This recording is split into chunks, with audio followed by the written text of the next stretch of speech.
In the meantime, balikan natin si Giselle Ricafort. Yun sa report niyang mayroong isang dating tabloid reporter at mga kasamang dalawa na inaresto dahil sa pagbibenta ng mga armas. Giselle? Lakay arestado ang isang dating tabloid reporter at dalawa pa niyang kasabwat sa pagbebenta ng mga iligal na armas sa Kalayaan Avenue, Barangay Guadalupe Nuevo, Makati City 9 p.m. kahapon. Nagugat yung entrapment operation sa report ng isang informante tungkol sa illegal selling ng baril ng grupo ng isang alias Patrick.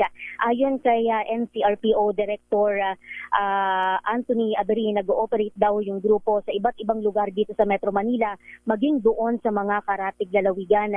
Nagpakilala raw yung isa sa tatlong suspect na mamamahayag at minanmanan yung grupo sa loob ng halos isang buwan. Yung dating tabloid reporter na yan, nakuhanan yan ng iba't ibang ID ng media kabilang yung isang inisyu noon pang kasagsagan ng pandemya ng COVID-19.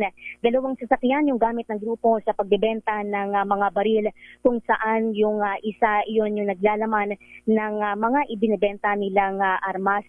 Sabi ni Director Aberin, may mga ipinresenta raw sa kanila na mga lisensya ng baril yung grupo, pero kung peke man yan o totoo yan yung iniimbestigahan pa nila hanggang ngayon, pero yung kanilang mismong pagbebenta ng mga armas na yan, idiniin ng NCRPO Director na illegal yung gawain. Sabi pa ni Aberin, lakay mukhang matagal na nag-ooperate yung grupo dito sa Region 4A at inaalam na rin nila kung meron pa silang ibang mga kasamahan.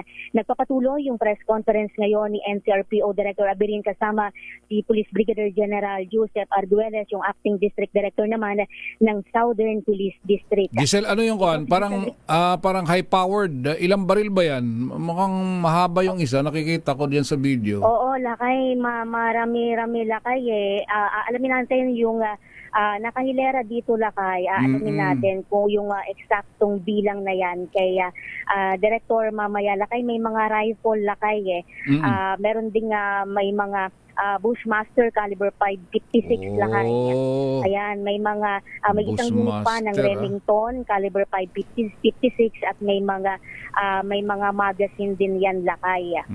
Alright. At bukod lakay sa mga armas na yan, na yung iba nga mahahaba ay nakuhanan din o yung doon sa operasyon kahapon, yung budal money na nagkakahalaga ng 479,000 pesos. Okay. Ito si Giselle Ricafort para sa DZRH, una sa Pilipinas, una sa Pilipino. Damdamin Bayan.